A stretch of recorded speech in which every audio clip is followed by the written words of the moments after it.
Pinakamahal na prutas sa buong mundo. Ang prutas ay isa sa mga masusustansyang pagkain na kailangan ng ating katawan.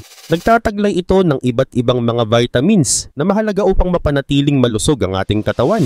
Karamihan sa mga ito ay maaari lamang nating makita sa ating paligid. Pero paano na lang kung ang prutas na paborito mo ay sobrang mahal? Kung kaya't sa video na ito ay aalamin natin ang 10 mga prutas na nagkakahalaga ng sobrang laki. Pero bago tayo magsimula ay baka pwedeng paki-like at subscribe ng video na ito. Malaking tulong at bagay na ito sa aming mga content creators. Maraming salamat po. Kaya naman simulan na natin.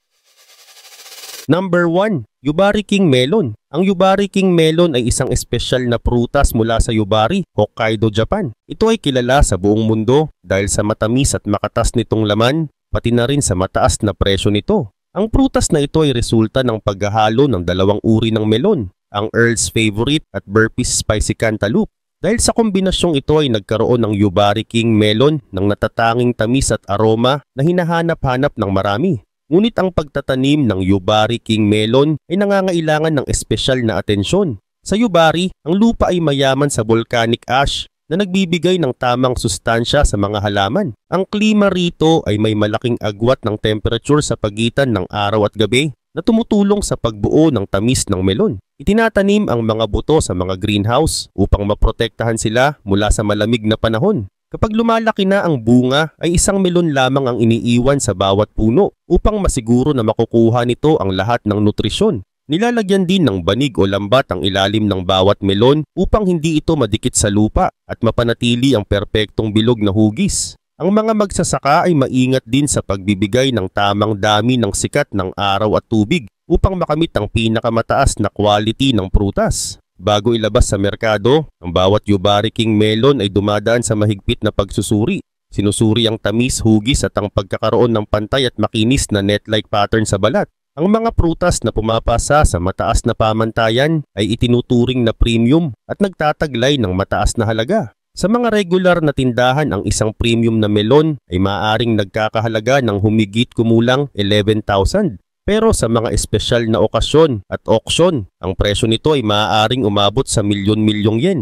Noong 2019 ay isang pares ng Yubari King Melon ang naibenta sa halagang 2.5 milyon na siyang pinakamataas na naitalang presyo para sa prutas na ito.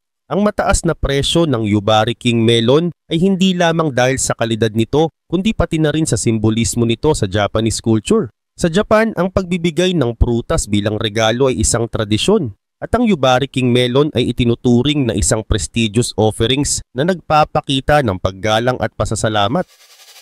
Number 2. Densuke Watermelon. Ang Densuke Watermelon ay isang uri ng pakwan na itinuturing na isa sa pinakamahal na prutas sa buong mundo. Kilala ito dahil sa kakaibang itim at makintab na balat na wala ang karaniwang guhit o linya na makikita sa mga regular na pakwan. Sa loob naman ay mayroon itong matingkad na pulang laman na halos walang buto. Malutong ito kapag kinagat at may tamang tamis na hindi masyadong matapang. Dahil sa kakaibang hitsura at lasa nito ay marami ang gustong makatikim, pero iilan lang ang may kakayahang bumili dahil sa sobrang taas ng presyo. Ang Densuke Watermelon ay makikita lamang sa Hokkaido, Japan, lalo na sa bayan ng Toma. Hindi ito tulad ng ordinaryong pakwan na pwedeng itanim saan man. Nangangailangan ito ng espesyal na klima, tamang lupa at maingat na pag-aalaga. Dahil dito ay kakaunti lang ang naaani bawat taon, kaya ito nagiging bihira at napakamahal. Sa katunayan ay hindi umaabot sa 100,000 na piraso ang ani nito taon-taon, kaya mataas ang demand. Bago ito ibenta, ang bawat Densuke Watermelon ay dumadaan sa masusing pagsusuri. Pinipili lamang ang pinakamagaganda upang mapasama sa mga prutas na ipapadala sa auction. Ang auction ay isang bidding event kung saan nagpapaligsahan ang mga mamimili sa pag-aalok ng pinakamataas na presyo. Dahil sa limitadong supply ay nagkakaroon ng competition at tumataas ang halaga ng prutas. Kaugnay naman nito, noong 2008 ay isang Densuke Watermelon ang naibenta sa 650,000 yen. Ito ang naging pinakamahal na pakwan sa kasaysayan. Pero noong 2020 ay bumaba ang presyo nito sa 220,000 yen. Marahil dahil sa pandemya. Ngunit noong 2021 ay tumaas ulit ang auction price nito sa 600,000 yen sa isang bidding sa Sapporo, Japan. Bagamat napakamahal ng Densuke Watermelon sa mga auction, May mga piraso rin na hindi na ibibigay sa bidding. Ang mga ito ay mas murang mabibili sa mga high-end fruit stores sa Japan o direkta mula sa mga magsasaka sa presyong $190 hanggang $300 bawat isa. Number 3, Ruby Roman Grapes. Ang Ruby Roman ay isang espesyal na uri ng ubas na makikita lang sa Ishikawa Prefecture, Japan. Isa ito sa pinakamahal na prutas sa mundo dahil sa laki, tamis at kakaibang kalidad nito. Ang bawat butil ng ubas na ito ay may timbang na hindi bababa sa 20 grams na halos kasing laki ng bola ng pingpong. Mayroon itong 18% sugar content kaya sobrang tamis at halos walang asim. Manipis ang balat nito kaya madaling kainin at napakakatas kaya masarap sa bibig. Nagsimula ang Ruby Roman noong 1995 nang subukan ng mga magsasaka sa Ishikawa na lumikha ng mas malalaking pulang ubas. Matapos ang 14 years ng pag-aalaga at pagsasaliksik ay inilabas ito sa merkado noong 2008. Pinili ang pangalan nito sa isang pampublikong botohan bilang pagpapakita ng pagmamalaki ng lugar sa prutas na ito. Mahigpit ang pamantayan sa quality ng Ruby Roman. Dapat ay pare-pareho ang laki, kulay at tamis ng bawat butil bago ito maibenta. May mas mataas pang kategory na tinatawag na premium class, kung saan dapat ay higit sa 30 grams ang bawat ubas at ang buong bungkos ay dapat higit sa 700 grams ang bigat. Dahil dito ay bihirang-bihira ang nakakapasok sa premium class at may mga taon na wala talagang pumapasa sa kategory na ito. Dahil sa kakaibang quality at limitadong produksyon ay napakamahal ng Ruby Roman. Kaya nung unang taon ng bentahan nito noong 2008 ay isang bungkos ang naibenta sa halagang 100,000 yen. Noong namang 2016 ay isang bungkos na may 26 na butil ang nabili sa 1.1 million yen. Noong ding 2020 ay isang bungkos ang naibenta sa higit $10,000 na siyang pinakamataas na presyong naitala para sa ubas. Samantala, eksklusibong itinatanim ang Ruby Roman sa Ishikawa Prefecture, lalo na sa mga lungsod ng Kaga, Komatsu, Kanazawa, Kahoku at Hakui, pati na rin sa bayan ng Hodatsu Shimizu. Pinapalaki ito sa loob ng mga greenhouse upang makontrol ang tamang liwanag, temperature at daloy ng hangin. Dahil dito ay natitiyak na ang bawat butil ay may perpektong laki, kulay at tamis. Number 4. Sembikia Queen Strawberries. Ang Sembikia Queen Strawberries ay isang espesyal at mamahaling klase ng strawberry mula sa Japan. Ito ay ibinebenta sa Sembikia, ang pinakamatandang tindahan ng prutas sa bansa na nagsimula pa noong 1834. Ang isang kahon na may 12 pieces ng mga strawberry na ito ay nagkakahalaga ng $85. Dahil sa mahal nitong presyo ay isa ito sa mga pinakamahal na prutas sa mundo. Ang mga Sembikia Queen Strawberries ay kakaiba sa karaniwang strawberry na mabibili sa pamilihan. Ang bawat piraso ay may matingkad na pulang kulay, makintab na balat at perpektong hugis. Ang dahon sa ibabaw ay laging green at ang mga butong nakikita sa balat ay pantay-pantay ang pagkakalagay. Ang laki ng bawat strawberry ay halos pareho, kaya kung titignan ay parang hinulma silang perpekto. Bukod sa itsura, ang lasa ng Sembikia Queen Strawberries ay mas masarap kesa sa ordinaryong strawberry. Mas matamis ito at may kaunting asim, kaya nagiging balanse ang lasa. Kapag kinagat ay malambot ito at may makatas na laman na nagpapasarap sa pagkain nito. Dahil dito ay madalas itong tinuturing na pinakamagandang klase ng strawberry sa Japan. Ang dahilan kung bakit ito napakamahal ay dahil sa espesyal na paraan ng pagtatanim nito. Ang mga strawberry na ito ay itinatanim sa Kagawa Prefecture sa Japan gamit ang modernong teknolohiya. Hindi ito itinatanim sa open field kundi sa loob ng greenhouse kung saan kontrolado ang init at lamig upang masiguro ang tamang paglaki ng mga halaman. Dahil dito ay hindi nasisira o nadudumihan ng bunga kaya nananatiling malinis at makintab ang bawat piraso. Dagdag pa rito, isa pang dahilan ng mataas na presyo nito ay ang elevated cultivation kung saan ang mga strawberry ay nakalagay sa taas at hindi direktang tumutubo sa lupa. Dahil dito ay naalagaan ang bawat bunga at hindi ito nadudumihan. Mayroon ding automatic system ng patubig kung saan binibigyan ng tamang dami ng tubig ang mga halaman batay sa dami ng sikat ng araw na natatanggap nila. Sa ganitong paraan ay pantay-pantay ang quality ng bawat prutas na inaani.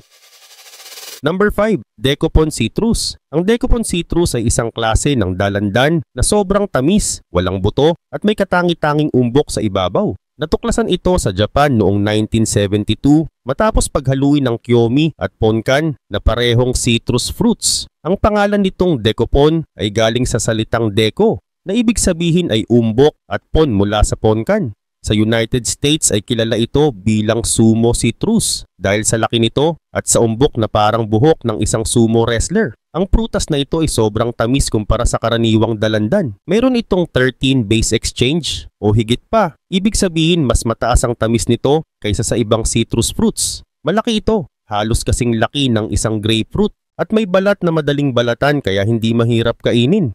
Ang lasa nito ay kombinasyon ng orange at mandarin kaya maraming tao ang gustong-gusto ito. Dahil mahirap itong palaguin, hindi ito madaling makita sa mga pamilihan. Kailangang alagaan sa espesyal na greenhouse para makontrol ang init at lamig. Kapag naani na, ay iniimbak muna ito sa loob ng 20 hanggang 40 days bago ibenta. Ginagawa ito para matanggal ang asim at lalong tumamis ang lasa. Isa ito sa pinakamahal na prutas sa mundo. Sa United States, ang presyo nito ay humigit kumulang 450 per kilo. Sa Japan, lalo na kung pambigay na regalo ay umaabot ang presyo nito sa 1,000 hanggang 5,000 kada piraso, depende sa quality.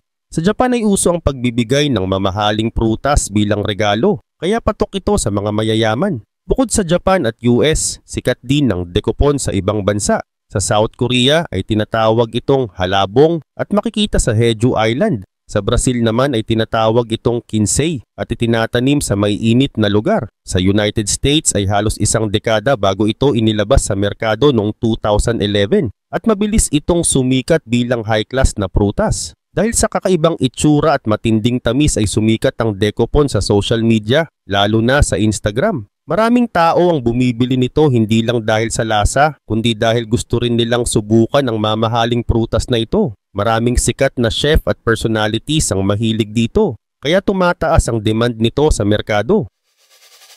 Number 6. Sekai Ichi Apples. Ang Sekai Ichi Apple ay isang espesyal na uri ng mansanas mula sa Japan. Lumabas ito noong 1974 at ang pangalan nito ay nangangahulugang pinakamahusay sa mundo. Kilala ito sa laki, tamis at pagiging high quality. Dahil dito ito ay isa sa pinakamahal na prutas sa buong mundo. Samantala, isa sa mga pinakamalaking mansanas ang Sekai Ichi. Ang isang piraso nito ay maaring umabot ng 900 grams o higit pa. Mas malaki rin ito kaysa sa karaniwang mansanas. Ang balat nito ay mapula na may kaunting yelo o guhit-guhit. Ang laman ay malambot, matamis at makatas kaya masarap itong kainin. Gayun din naman ang Sekai Ichi Apple ay mula sa pagsasama ng dalawang mansanas, ang Red Delicious at Golden Delicious. Dahil dito ay naging iba ang lasa nito. Hindi ito kasing crispy ng ibang apple, pero may banayad at matamis itong lasa na gustong-gusto ng mga kumakain nito. Sa katunayan ay mahal ang Sekai Ichi Apple dahil sa maingat na pagtatanim at pag-aalaga nito. Hindi ito itinatanim tulad ng karaniwang mansanas. Bawat puno ay inaalagaan ng mabuti para siguradong magiging malaki, matamis at perfect ang bunga. Dahil sa laki ng mga apple na ito ay konti lang ang inaani, kaya mataas din ang presyo. Ang isang Sekai Ichi Apple ay maaaring nagkakahalaga ng $20 o higit pa, nakatumbas ng mahigit 1,000 pesos. Mas mahal din ito kaysa sa ibang mansanas dahil sa limitadong dami at mataas na quality. Sa Japan ay madalas itong ginagamit bilang regalo o pang display kaysa sa regular na pagkain. Number 7. Gokusen Banana. Ang Gokusen Banana ay isang uri ng saging mula sa Japan na kilala bilang isa sa pinakamahal sa buong mundo. Ang pangalang Gokusen ay nangangahulugang pinakamagandang pagpili na nagpapakita kung gaano ito ka-espesyal. Ang saging na ito ay itinatanim sa Miyazaki, Japan at dumadaan sa isang maingat na proseso para mapanatili ang mataas na quality nito. Ang Gokusen Banana ay pinapalaki gamit ang organic way. Ibig sabihin ay hindi ito dinidiligan ng chemical fertilizer o ini-sprayhan ng pesticides. Dahil dito ay mas natural at mas ligtas itong kainin. Isa rin sa dahilan kung bakit ito mahal ay dahil sa limitadong bilang ng ani. Hindi ito katulad ng karaniwang saging na maraming bunga sa isang puno. Ang Gokusen Banana ay tinatanim ng paisa-isa, kaya kakaunti lang ang naaani bawat taon. Pagdating naman sa lasa, ang Gokusen Banana ay mas matamis kaysa sa normal na saging. Mayroon itong mild creamy taste na parang may halong gatas. Ang balat nito ay mas manipis at matingkad ang kulay yellow. kaya madaling tanggalan ng balat at hindi masyadong nagiiwan ng hibla sa laman.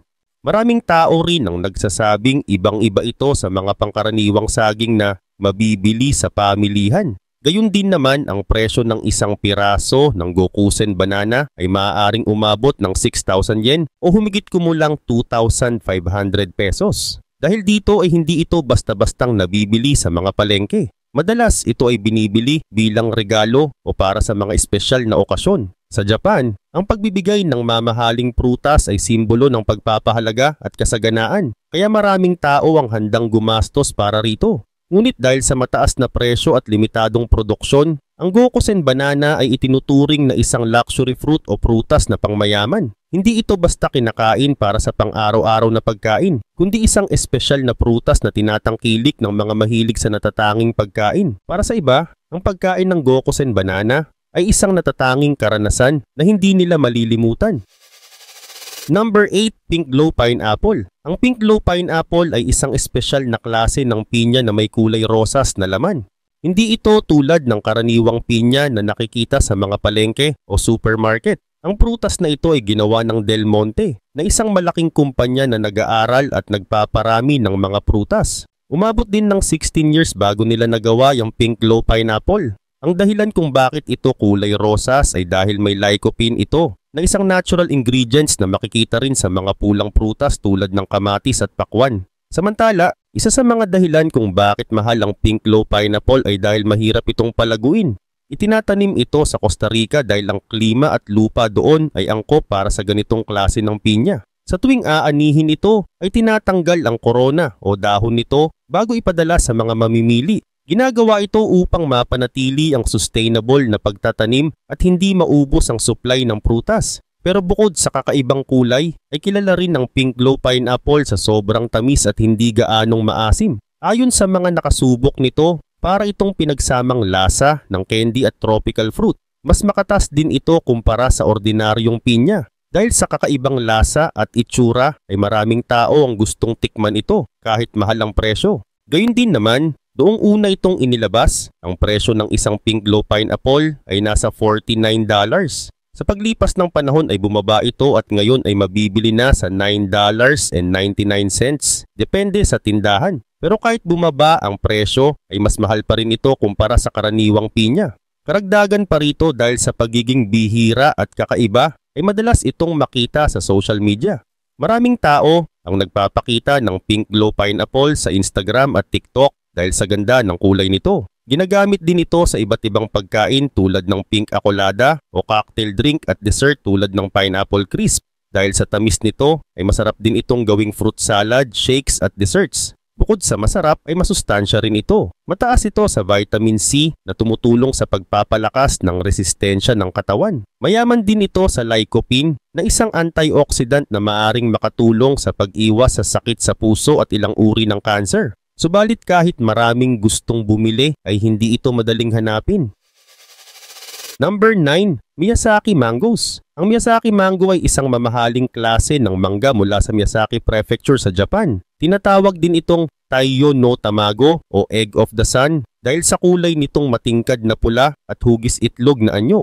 Kilala ito sa sobrang tamis, makinis na balat at lambot ng laman. Isa rin ito sa pinakamahal na prutas sa buong mundo dahil sa kakaibang quality at limitadong dami. Samantala, ang Miyazaki Mango ay may bigat na umaabot sa 350 hanggang 500 grams. Mas matamis ito kumpara sa karaniwang mangga dahil meron itong 15% o higit pang natural sugar. Ang laman nito ay sobrang lambot at makatas, kaya halos natutunaw ito sa bibig kapag kinain. Dahil na rin sa magandang quality at bihirang ani, ay madalas itong ginagamit bilang regalo sa Japan, lalo na sa mahahalagang okasyon. Gayun din naman ay hindi basta-basta pinapalaki ang Miyazaki Mango. Pinapatubo ito sa greenhouse kung saan kontrolado ang temperature at humidity upang mapanatili ang pinakamagandang kondisyon para sa paglaki ng prutas. Bawat bunga ay nilalagyan din ng net upang hindi ito malaglag at masira. Kapag hinog na ay kusa itong nahuhulog sa net at saka lang kinukuha ng magsasaka. Hindi rin ito basta inaani dahil kailangang masunod ang tamang laki, kulay at tamis bago ito ibenta. Sa katunayan, dahil sa hirap ng pagtatanim at kakaunting ani ay napakamahal ng Miyazaki Mango. Noong April 2023 ay 2 piraso nito ang naibenta sa isang auction sa Japan sa halagang 600,000 yen o halos 230,000 pesos. Ngunit bago ito maituring na tayo no tamago ay kailangang pumasa ito sa mahigpit na pagsusuri. Kailangang may tamang timbang, tamis at kulay bago ito ipagbili sa mga mamahaling pamilihan. Dahil dito ay 10% lang ng lahat ng inaning Miyazaki mango ang pumapasa sa ganitong quality. Kaya bihira at mahal ito. Karaniwan itong kinakain ng sariwa pero ginagamit din ito sa mga dessert tulad ng cake, parfaits at ice cream. May mga chef din na gumagamit nito sa salad, pasta at curry para magdagdag ng kakaibang tamis sa pagkain. Sa Japan naman ay madalas itong iregalo sa mga espesyal na okasyon dahil sa mataas na halaga at bihirang makuha. Pero bukod sa masarap ay may benepisyo rin sa kalusugan ng Miyazaki mango. Mayaman ito sa beta-carotene at folic acid na mabuti para sa mata, balat at overall health. Number 10. Buddha-shaped pears. Ang Buddha-shaped pears ay isang kakaibang klase ng peras na hinubog upang magmukhang isang maliit na Buddha. Mayroon itong bilog na tiyan, nakatiklop na kamay at maamong muka. Nakahawig ng mga rebulto ng Buddha na madalas makita sa mga templo at bahay. Ang ideyang ito ay nagmula kay Hao Xianjiang, isang magsasaka mula sa Hebei, China. Nais niyang lumikha ng isang prutas na hindi lang masarap kainin kundi may kakaibang anyo rin. Sa pamamagitan ng paggamit ng plastic molds ay nagawa niyang bigyan ng tamang hugis ang mga peras, dahilan kung bakit ito naging espesyal at mamahalin. Ngunit ang paggawa ng Buddha-shaped pears ay hindi madali at nangangailangan ng tiyaga. Hindi ito tulad ng ordinaryong peras na basta na lang tumutubo sa puno. Una, kailangang pumili ng tamang klase ng peras na madaling hulmahin. Dapat ito ay matibay ngunit nananatiling malambot kapag hinog. Kapag ang bunga ay nagsisimulang lumaki ay nilalagyan ito ng plastic mold na may disenyo ng isang Buddha. Ang mold na ito ay nagiging gabay upang lumaki ang peras sa tamang hugis. Habang lumalaki ang prutas ay kinakailangan itong bantayan at alagaan ng mabuti. Kailangang siguraduhin na wala itong sakit, hindi nasisira at hindi nasasaktan ng insekto o matinding panahon. Kung may kahit anong sira, hindi ito magiging maganda ang anyo kaya hindi ito maibebenta sa mataas na presyo. Kapag malapit ng mahinog ang peras ay inaalis ang plastic mold at tinitingnan kung naging maayos ang hugis nito. Kung perpektong nasunod ang anyo ng Buddha, ito ay inaani at nililinis bago dalhin sa pamilihan. Dahil sa pagiging bihira at matrabaho ang paggawa nito, ang presyo ng Buddha-shaped pears ay napakataas. Ang isang piraso nito ay nagkakahalaga ng $8 hanggang $9. Mas mahal ito kaysa sa karaniwang peras dahil sa maingat na proseso ng paggawa at kakaibang itsura nito. Bukod sa kakaibang anyo, sikat din ang Buddha-shaped pears dahil sa simbolismo nito. Sa China ay naniniwala ang maraming tao na ang peras na ito ay nagdadala ng swerte, kasaganaan at magandang kapalaran. Dahil dito ay madalas itong bilhin bilang regalo o pampaswerte sa negosyo at bahay. Marami ring naniniwala na ang pagkain nito ay nagdudulot ng positibong enerhiya at pagpapala. Dahil sa paniniwalang ito ay naging popular ito hindi lang sa China, kundi pati na rin sa ibang bansa tulad ng Vietnam, Japan at iba pang bahagi ng Asia.